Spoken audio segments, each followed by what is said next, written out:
Michael Ballack not impressed with the exclusion of Sane from the German squad. He had this to say: I can't really see any sporting reasons behind, just not on Sane's level. He's talking about Brandt being in this squad. Sane plays for a bigger club, plays alongside better players. Raf, what do you make of this?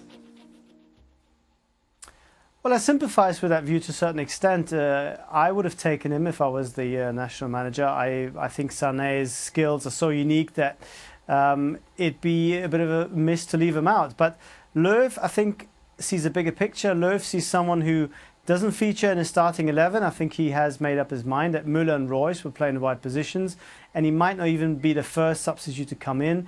And I think he feels, maybe based on some of the experiences he's had with Sané in the past, and Sané not going to the Confederations Cup when he had the opportunity last year, that perhaps Sané would not be happy sitting on that bench, and that perhaps he's the kind of player that you'd better leave at home rather than taking as a fourth or fifth choice.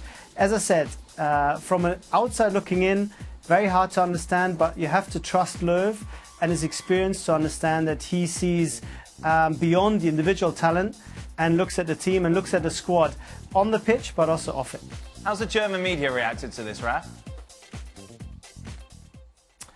The German media hasn't really been nearly as shocked or as outraged as some of the Anglo-Saxon media for two reasons. A, they don't follow the Premier League as closely. Yes, they picked up on Sané having a great season, but they've mostly seen Sané being a bit of a bit player for Germany. 12 appearances, no goals, and very few convincing performances.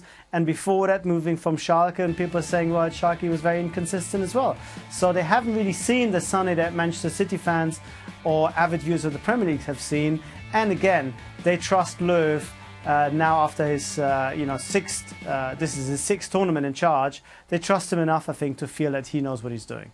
It's incredible trust when you think about it, Paul, considering how key Sané was to Manchester City's success this season. I was absolutely staggered when he was left out of the squad. I think he's one of the top 2 or 3 players in the world. The young players, he's absolutely sensible. He's a game changer. He's got incredible pace. He's got fantastic speed on the dribble. He sees a pass. He can pick the forwards out. To me, he's a young player. Take him to the tournament, let him glean some experience, get in his ear, say, look, this is what we need from you. Yes, you're a fantastic player. You're going to be a fantastic player for Germany. But what if he's a problem? This seems to be... But you also need to... Joachim Low needs to get into his ear and say, look, this is how you need to conduct yourself if you're going to be successful around this team. Just educate him a little bit. He's a young kid. If he's going off the rails, if Joachim Low thinks he's going off the rails, then you've got to rein him back in. That's part of your job. But don't you... Why roll the dice when you don't need to? This German squad is stacked enough, isn't it? Well, but I think if you're looking for reasons to leave Leroy Sane out, and I think this is what was happening here, then you hang on to he didn't go to Confederations Cup, he went to have surgery in his nose, instead of participating in a tournament that would have put him in a position where maybe he would have showcased and would have shown what he could have been in coming into the World Cup. The truth is that it feels that personally, Jogi Low does not care for Leroy Sane. We're not talking about the coach caring for the player and what he's going to do for me on the field.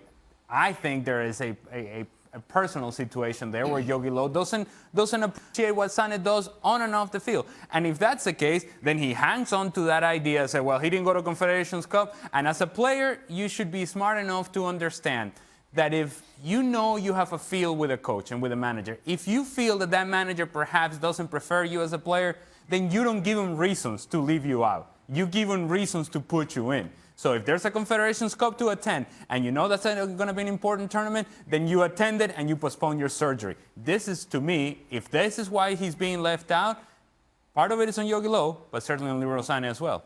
Raf, when it comes to just sheer quality, it's not even a question, is it? Sané's better than Brandt.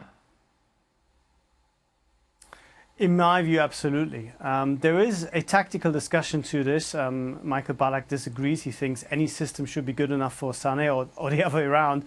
And I kind of share his view. But there is a view that with Germany playing quite a slow game, a controlled game, Sané almost gets too much of the ball in this team and then gets a little bit lost. At Manchester City, they found a way of bringing him into the final third with pace, with space as well. Whereas with Germany, they mostly build on the left with Toni Kroos. And for whatever reason, as Joachim Low was quite candid, said it hasn't really quite clicked for him. And I think the sense is that Low doesn't want to change the system enough to accommodate Sane, and maybe Sane is not quite able to change his game to accommodate Low's system. And in any case, he feels it's a headache that he doesn't need. I can only repeat, I think it would have been worth it, but I don't see the training, I don't see the vibe in the dressing room, and I don't kind of get the sense of harmony and togetherness above everything else that Low is so clear on, and it's based on his experience in the past. Euro 2012, he had a lot of players who were unhappy when they didn't play, and I think that is the back of his mind, that he wants players who are happy when they play and when they don't play, and thinks Sane being young and ambitious doesn't quite fit the bill at the moment. Let's just remind you, shall we, of Germany's group. They're big favourites to advance. They're drawn with Mexico, Sweden and South Korea.